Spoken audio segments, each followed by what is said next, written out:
Ladies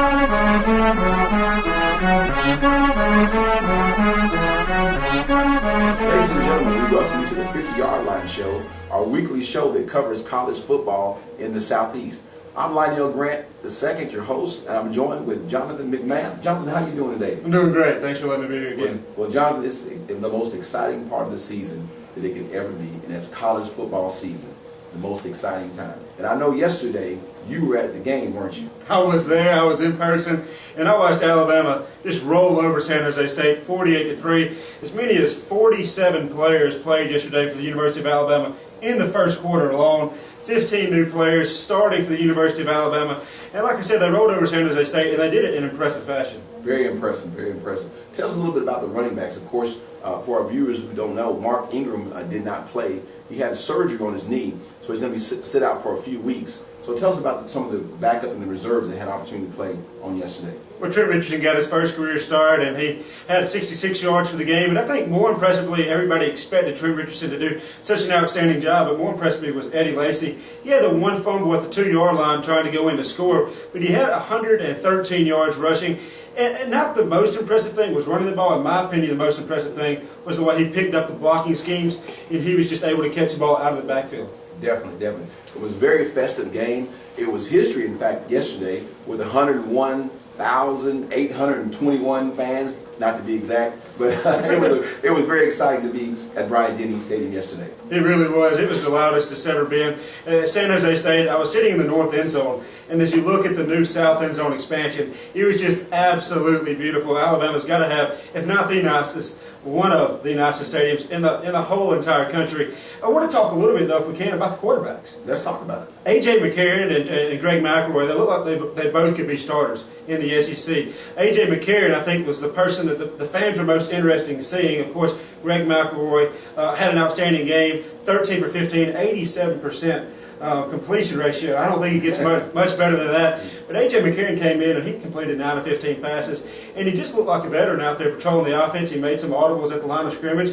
And he just looked like he knew what he was doing. And he had a nice pass. I say a nice pass. Maybe a little bit off-key pass to Julio Jones, who made an excellent one-handed dive in the end zone. Beautiful catch. I had an opportunity to be at the game myself. Although you probably had a little bit better seats than I did. I was in the south end zone, the new end zone, way up high. In fact, I was so high I think the birds were flying below me, but it was an excellent view, a panoramic view of the stadium, and it was awesome. And the catch that Julio Jones made was an awesome catch. It was pretty from every angle. It really was. Julio Jones had an outstanding game. He had 96 yards on the game. And I think the offense, everybody was expecting to do such a great job. The defense is what impressed me. They gave up the 3 points early.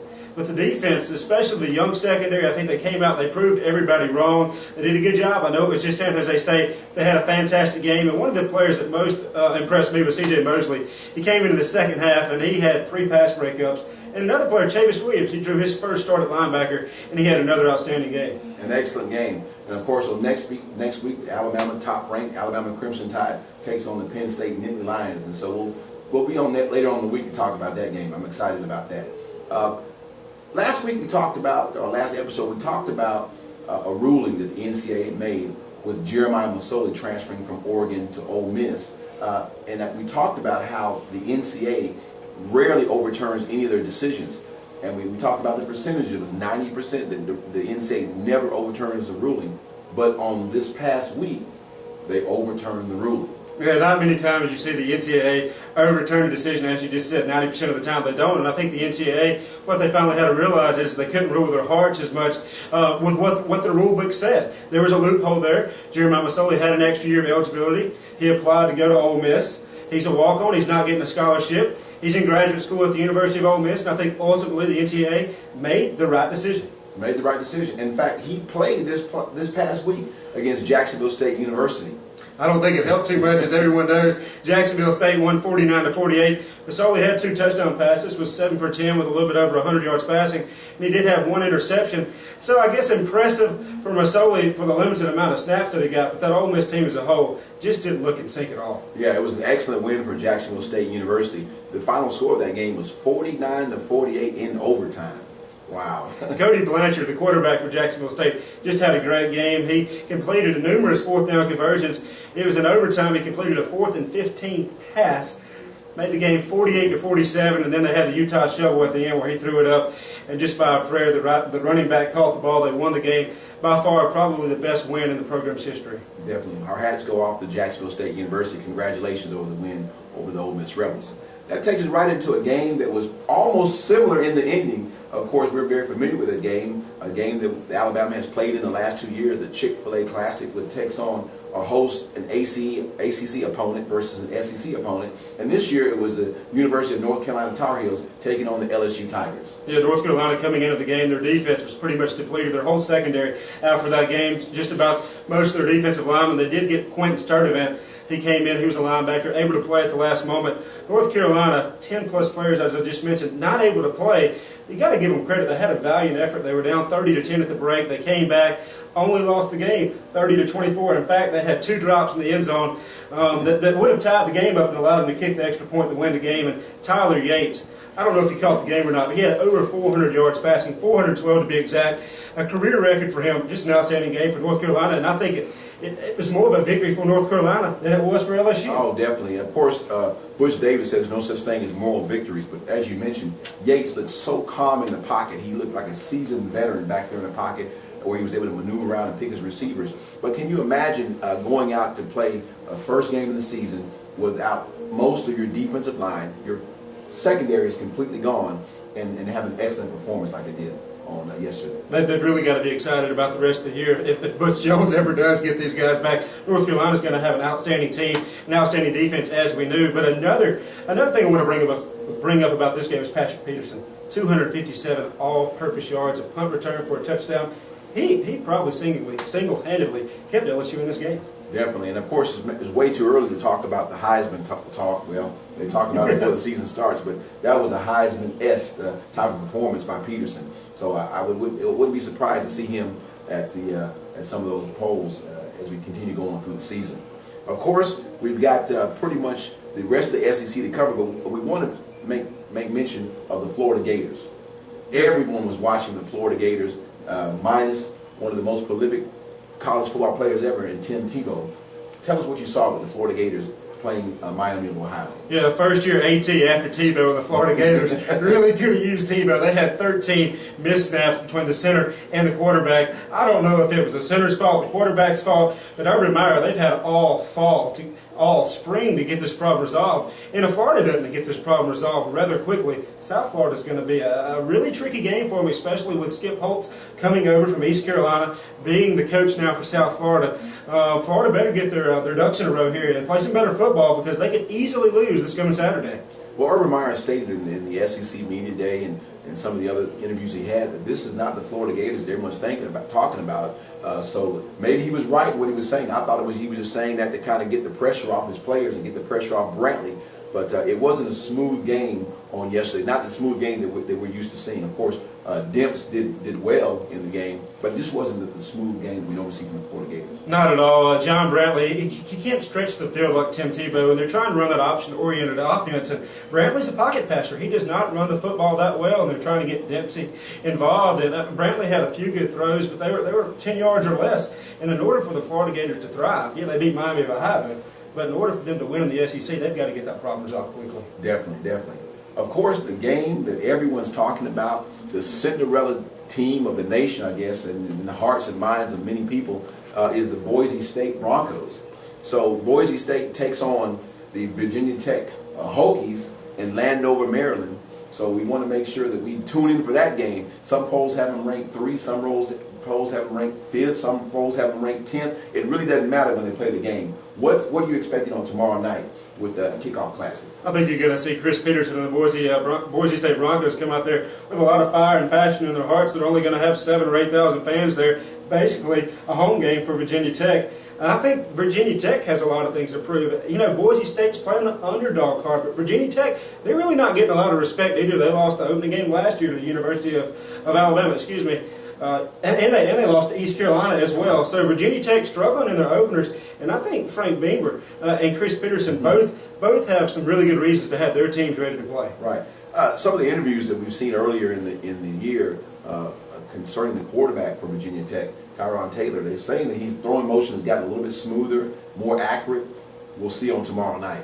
Tyrod Taylor threw for over 2,000 yards last year, but he's a very mobile quarterback, and I think Tyrod Taylor is what's going to win the game. That and Virginia Tech defense, if Frank Beamer can get it done, it'll be through Tyrod Taylor. Right.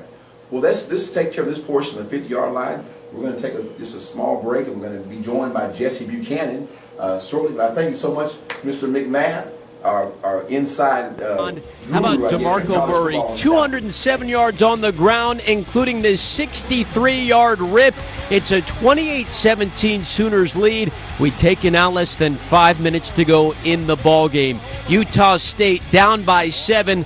3rd and 10. Burrell trying to make something happen. Scrambles to the right and tosses one of his 3 picks on the night as it's intercepted by Jamel Fleming. Ladies and gentlemen, we welcome you back to the 50-yard line show. My name is Lionel Grant II, and I'm joined by Jesse Buchanan. Jesse, how you doing? All right. Jesse's our resident expert, and he's going to talk about the Virginia Tech Hokies. But before we talk about Virginia Tech, we've got to talk about a team that's always in the national spotlight, and that's the University of Oklahoma. The University of Oklahoma was led by legendary coach Bob Stoops. They used to call him Big Game Bob, but after tomorrow, I don't know about that. The Oklahoma Sooners opened up against the Utah State Aggies, and it was a tough game for them. In fact, if it had not been for a late interception to preserve the victory, it would have been probably a loss for the University of Oklahoma. But they stayed in there, hung in there, and they won the game, 31-24. Well, the game that everyone has been talking about across the country is going to be that game between the Boise State Broncos and the Virginia Tech Hokies. Now, if Boise State they want to really put their stamp across this nation and let people know they're for real, you got to play against the big teams. You got to play against the Penn States and the Oklahomas and the Alabamas and the Texas. But in order to do that, you just can't play against those teams. You got to win. So I believe on tomorrow night, it's a must-win game for the Boise State Broncos. Tell us a little bit about the Virginia Tech Hokies and what we should expect from Virginia Tech as they take on the Boise State Broncos. The Virginia Tech Hokies, led by senior Tyrod Taylor. They call him T-Mo because he had the legs like Michael Vick. Last year, he threw over 1,700 yards and 10 touchdowns.